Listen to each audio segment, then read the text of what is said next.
pop culture. There's only one man who can help us understand all of that and even more. He is the founder of Rock Nation. He is the co-owner of the streaming service called Tidal. He is a 21-time Grammy winner. He got a house made out of Grammys. And he got nominated for 8 more tomorrow night. Please welcome to the Van Jones Show, Sean Jay-Z Carter. Oh, yeah.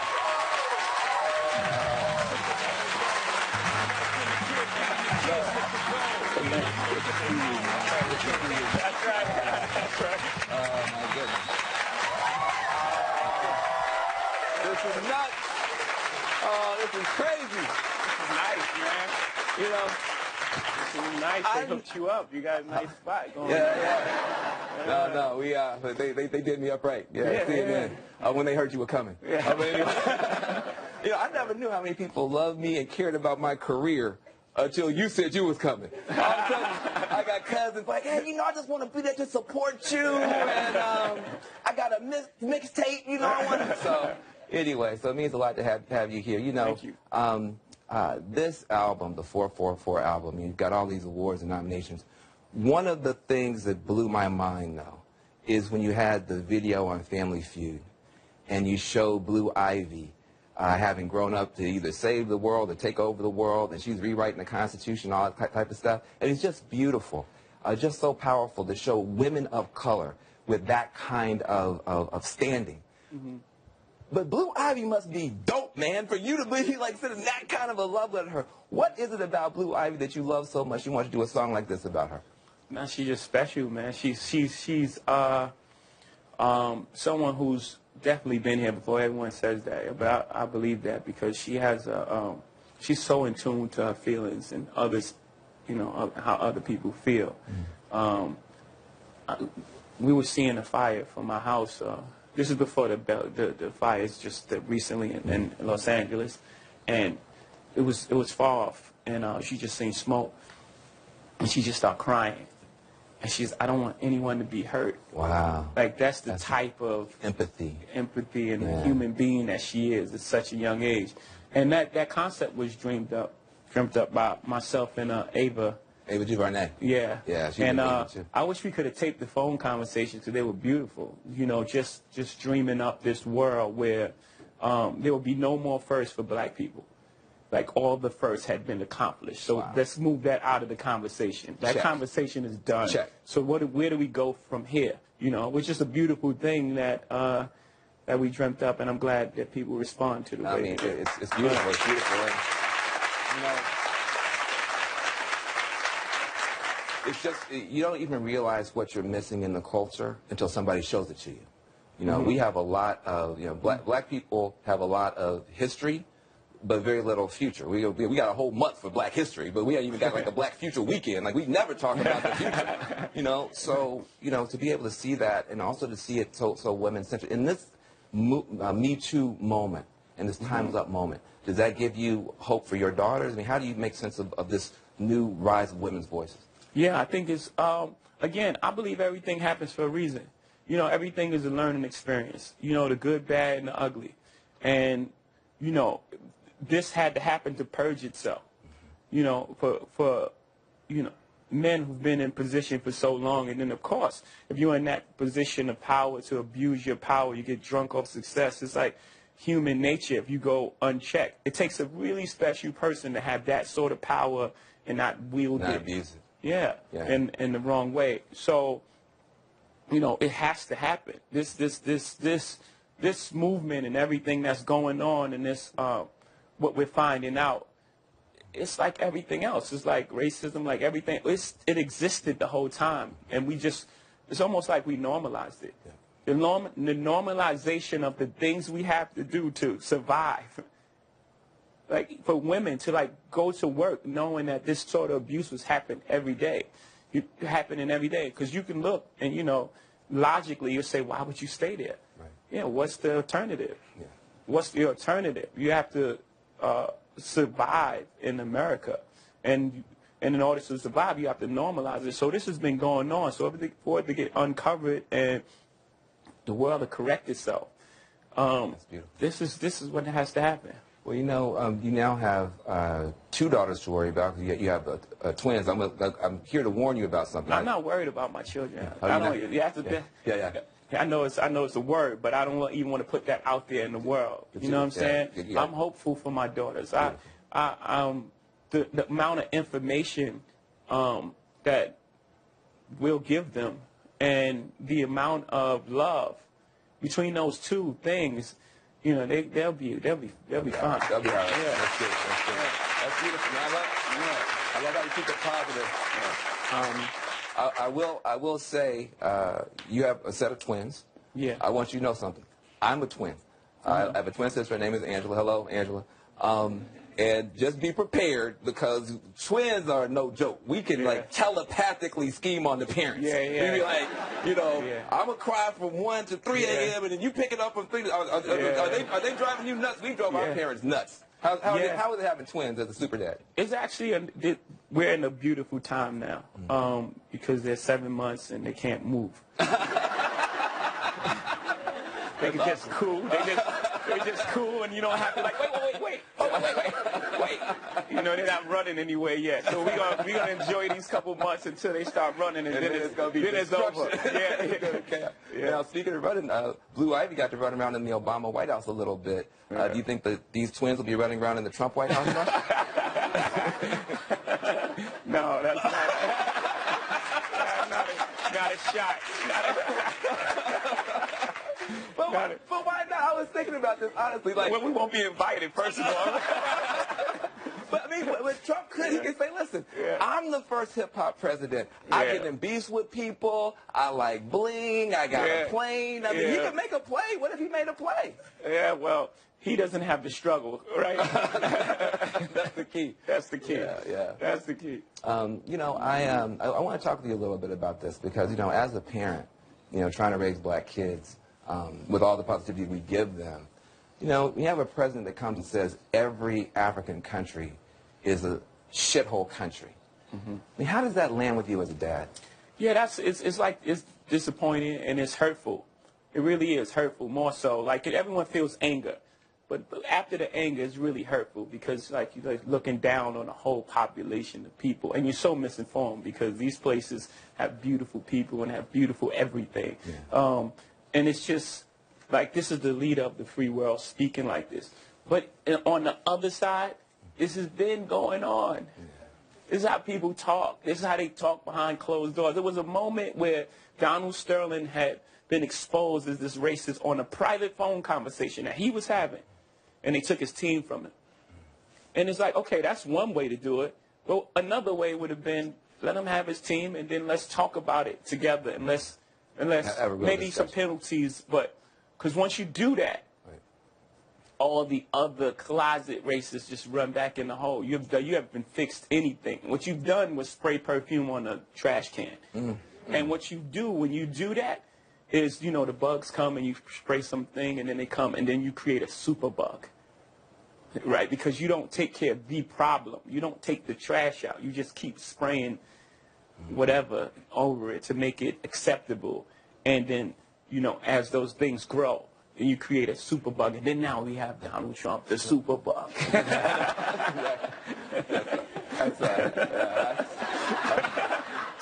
going about it, I think. But no, it's a really good point. I mean, it sounds like you're almost kind of happy that Donald Trump is a human being too. I just want you. I just think I'm being funny. I think I say that too. But somewhere along his lineage, something happened to him. Something happened to him, and he's in pain, and he's like expressing it in this sort of way. Yeah. I mean, in the hood, you see that a lot. You know, people. You know, sometimes people acting out the worst after worst things happen to them. That's right. Just to give him a little bit of credit too, let me ask you this: he is somebody who's now saying, "Look, I'm growing. I'm dropping black unemployment. Black people are doing well under my administration." Does he have a point that maybe the Democrats have been giving us good lip service but no jobs? Maybe he's going to say terrible things but put money in our pocket. Does that make him a good leader? No, because it's not about money at the end of the day. Money doesn't equate to like happiness. It doesn't. That's not missing the whole point. You treat people like human beings, and then you know, that's the main point. You can't treat someone like, it goes back to the whole thing. You know, treat me really bad and pay me well. Right. Yeah, that's It's not going to lead to happiness. It's going to lead to, like, you know, again, the same thing. Everyone's going to be sick. And your point about that, yeah, on the Democrat side is, yeah, it's been a lot. That's what opened the door for this sort of presidency, right? For many years, guys, you know, middle America and things, they've been voting Democrat because that's what their family did. That's so right. They just did it as a you know, a reflex. Like, yeah. And, you know, their needs wasn't addressed. It was just more so, okay, let's get this vote, because this vote, it became about votes and not people. That's my problem with government is, I think they forget that it's real people behind it, these decisions that they're making. We're not 25,000 votes in this area. It's like people going through real thing in real time, and, you know, and then real pain. And when you ignore those, that pain for so long, you know, people they'll act out. Yeah, they'll act out. And it's like, man, I want to see something different. I don't know. And then that opens the door for what we're living through now. You know, the thing I want to, that's,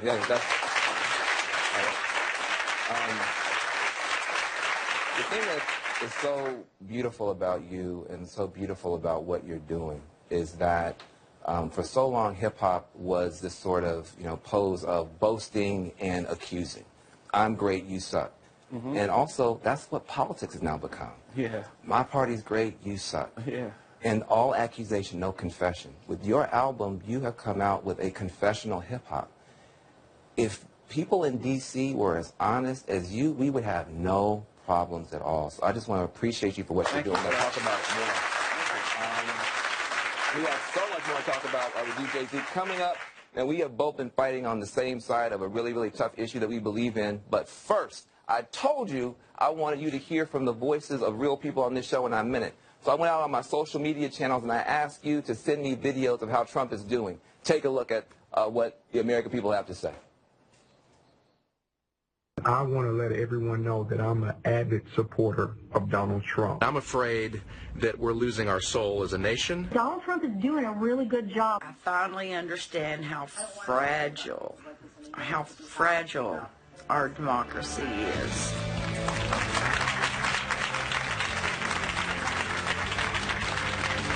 More than you, by the way, just in case you was wondering on the math. And also tonight you're receiving the Industry Icon Award for your music and for your philanthropy. So, unbelievable stuff. But I want to get into this album, man. I feel like the 444 album is like this breakthrough into freedom for you personally and really for all of us. Nobody cared more about freedom that I know than Prince. And you give a shout out to Prince on the album, which really touched me. A lot of people don't know that you were his business partner. You were the last person he wanted to do business with. After he beat the music industry, he wanted to be with you.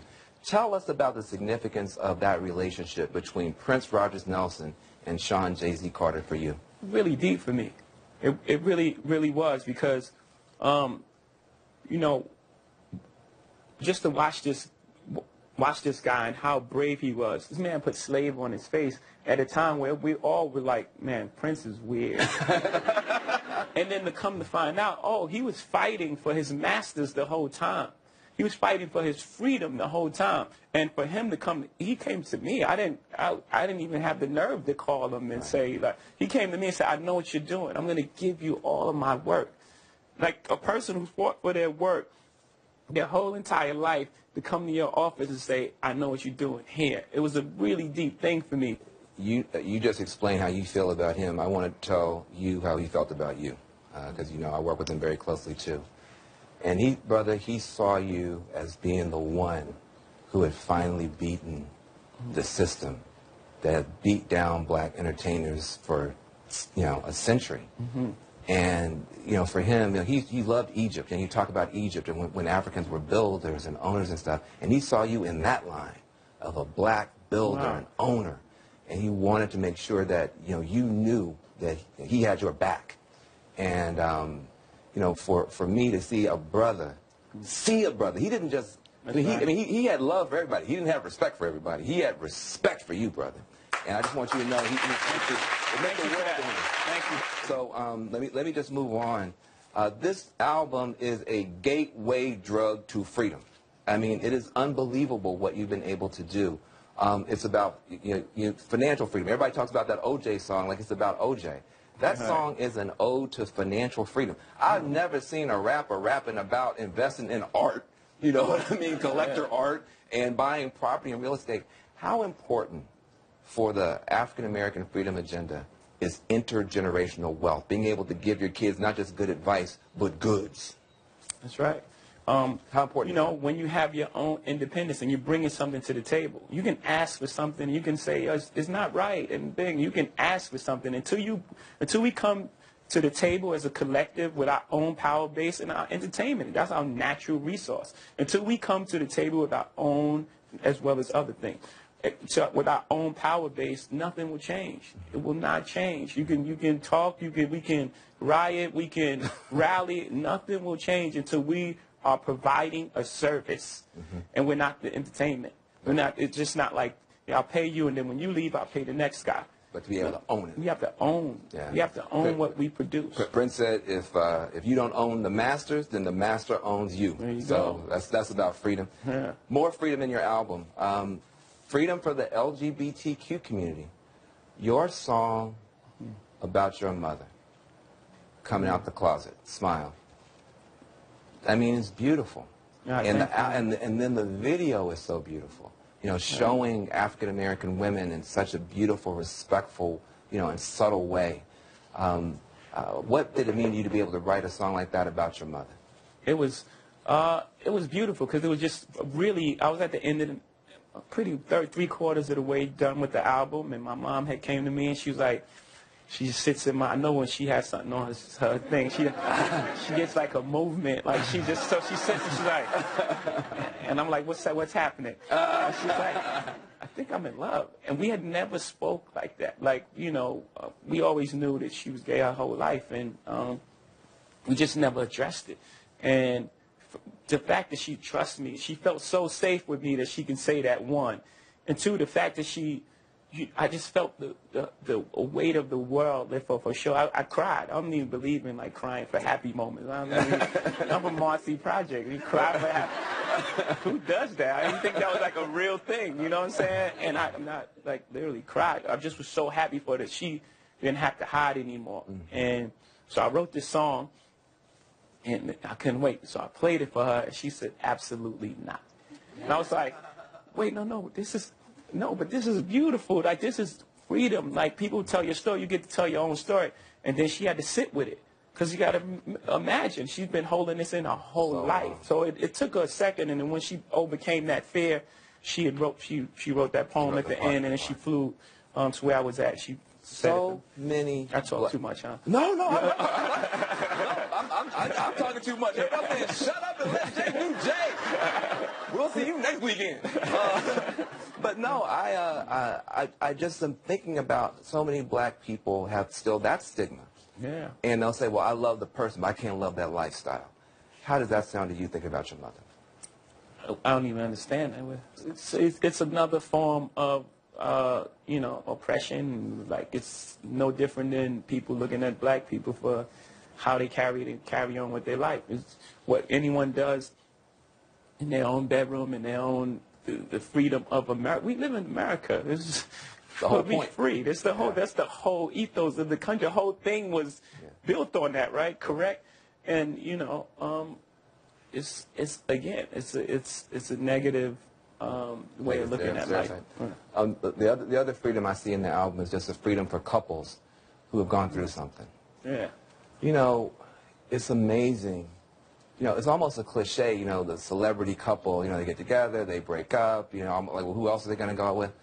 But for some reason, you took an unprecedented stand to fight for this marriage. I mean, to fight for it and to put it all out there. What is it about this marriage that's so special that you would fight this hard to save it? Well, it's my soulmate. It's the person I love, And you can be in love with someone. You can love someone and you're not. And if you haven't experienced love and you don't understand it and you don't have the tools to move forward, then you're going to have complications, period. And if you can either address it or you can pretend until it blows up at some point.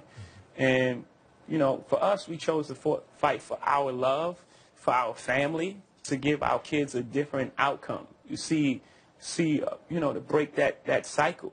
For black men and women, you know, to see a different outcome, like you were saying. It's not this celebrity couple. We were never a celebrity couple. We were a couple who just happened to be celebrities. That's beautiful. Like real people. Yeah. What advice would you have for men who have caused pain in marriages? I mean, it's easy. I mean, somebody like you. I mean, the best apology is change behavior, right? But change behavior, one. And then also you have to, you know, you have to acknowledge. You have to acknowledge the pain. You have to let that person have their say. You have to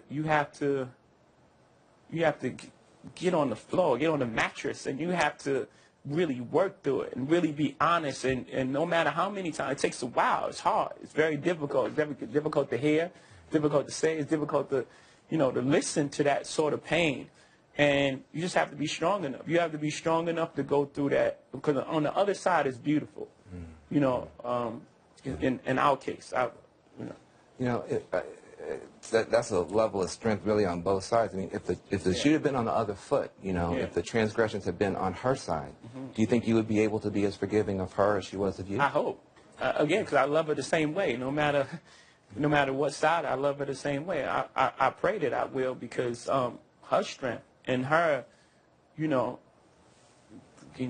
man, she's the strongest woman I know. Like, her and my mother, they battling for number one. Beautiful, beautiful.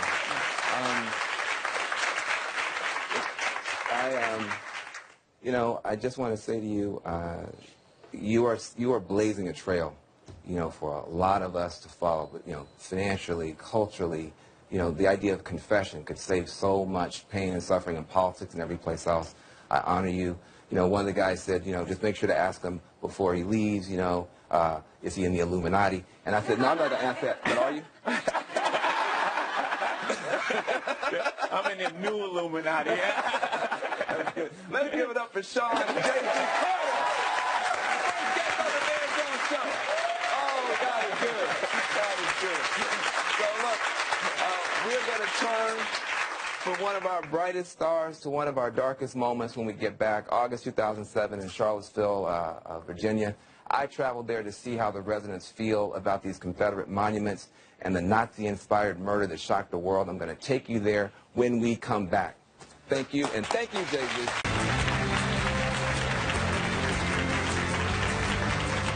Welcome back to the Van Jones Show. I'm talking to my guest, Sean Jay-Z Carter. I'm going to make him my co-host. You know, you are just so good at so many things. But one of the things I think people don't know that you are and that you're good at is that you're actually a sports agent. You decided to not only change the game in music, but also you saw athletes being taken advantage of, and you now represent athletes through Rock Nation. So I got a question for you. Colin Kaepernick, you know, I mean, here's a guy, he is now, I think, an American hero, sticking up for civil rights, sticking up for police reform, sticking up for the First Amendment. He's a legend. He's going to go down with the Muhammad Ali's or whatever, but he lost his job. If you were his sports agent, Jay-Z is the sports agent for Colin Kaepernick, and before this all happened, he came to you and said, I want to do this. Would you have said, do it, don't do it? What would you have counseled the brother? Oh, 100% do it. Wow. I mean, look how many people play football. They're not all going to be him. Like, you just put his name next to Muhammad Ali. Would you rather be playing football, getting your head dinged in, or would you rather be an iconic figure for the rest of your life? A job that could, I think people, again, we confuse the idea of having a job with fulfilling your purpose. Yeah. You turned into church.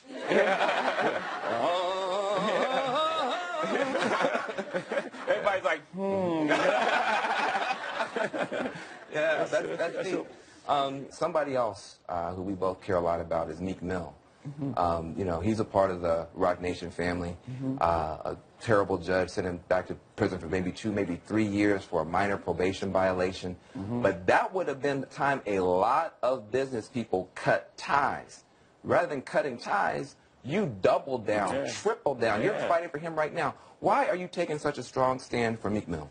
Well, Meek is a beacon, right? He's a vessel. The light go through to bring attention to this issue, because this is not the first time this happened. This is, unfortunately, in America, this happens to black and brown people way too often. What happens? When you're on probation, you're on this paper you do a crime, you do whatever time you do, and then you're on paper for, he's been on probation for 11 years. 11 years for a fairly minor offense. 11 years. So now it's almost like you're tethered to this thing, and they're just waiting for you to do something wrong. And every time, you know, something happened, the guy popped a wheelie. He was shooting the video, and he popped a wheelie in the street, which is a minor offense, right? It's like your kid goes to a skateboard park and skates where he was not supposed to, and someone gives him 2 years. 2 years in prison. In prison. Yeah. That's crazy. And again, Meek comes from a tough neighborhood, so he's going through his trials and tribulations. We're not sitting here professing that he's some angel, but in this particular incident, you know, the whole system needs to be reworked the way that What's amazing about you is you're not just doing it for him, you're not just rapping about it, you're actually out here really fighting for stuff. You wrote that piece in the New York Times about the bail industry and how the bail industry is a huge racket. So I took inspiration from your piece, and I actually made my own video explainer to people, because people don't even know what's going on. So check out this video explainer that I did on the bail bond industry, which you've been writing about and fighting about as well. Your bonds are set at $5,000. Your bond is $3,500. I'm going to leave your bond at $5,000. The bail system works by taking money from a defendant in exchange for their release. But if a person can't afford bail, they just have to sit in jail. On an average day, 721,300 people are being held in our jails. But 66% of those people are being held pre-trial, meaning they haven't even been convicted of a crime. So while you're sitting in that cell, you or your family member can try to pay the bond, but for some people that can mean foregoing basic needs like child support or shelter or food. Remember, you're not just in jail for a night or two. You're there until your trial actually starts. That could be weeks or months or years. Like Khalif Browder, who was 16 years old when he was accused of stealing a backpack. His bail was set, though, at $3,000, which he didn't have and couldn't afford. So he ended up spending 3 years at Rikers Island waiting for trial. There he was beaten, he was abused, he was held in solitary confinement. When the charges were later dropped, he was just released. But 2 years later, he was still so traumatized that he killed himself. Jail affects people of color way disproportionately. Black people are jailed at almost 4 times the rate of white people. Leaders on both sides of the aisle agree this is a really big problem. You actually executive produced a documentary about Khalif Browder, that young man who was held in prison, held in jail for 3 years and hadn't been convicted of anything. And so much you're doing. Why do you care personally so much about the issue of criminal justice reform? Because you're all over it. I had a friend who got killed in jail, and I come from these neighborhoods, so I know Khalif Browder. So when I seen his story in New York, I reached out to him before all this happened. You know, I met with him. He came to the office. I just wanted to give him some words of encouragement, and he left. He was pursuing his GED. He was in college, I think in the Bronx. I'm almost sure. And you know, I've seen this story so many times, and I haven't seen it.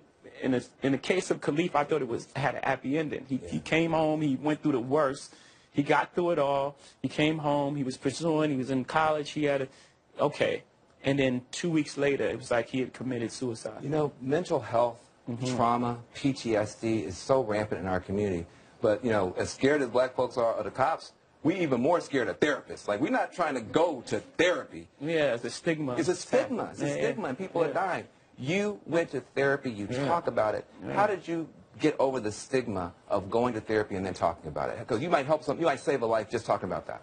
Well, as you grow, you realize the ridiculousness of the stigma attached to it. It's like, what? You just talk to someone about your problems, you know? And I think actually it should be in our schools. You know, I think children have the most going on. Their mind are not fully developed, and, you know, teenagers, and you're drinking, and you're doing damage to your brain, and, you know, all these things are happening to you, and you don't know how social anxiety and all these things are happening to you, and you don't have the language. That's right. You don't have the language to navigate it. How can you navigate it? How can you know when a guy is bullying you? All you have to do is say, man, you okay? You could change the whole thing. You know, so as opposed... Those kind of tools and skills Yeah. can get out of therapy, which we don't have enough of in our community. Look, we are going to come back more with Jay-Z. We're going to be talking about the Grammys, diving into the new album. But first, here's more of what you had to say about the state of our union. He's incompetent, ridiculous, foolish, embarrassing. I'm excited to support a man who stopped the Islamic terror of ISIS. He has inspired people to become more engaged. I truly love the respect he's brought back for the police and for our flag and for our veterans.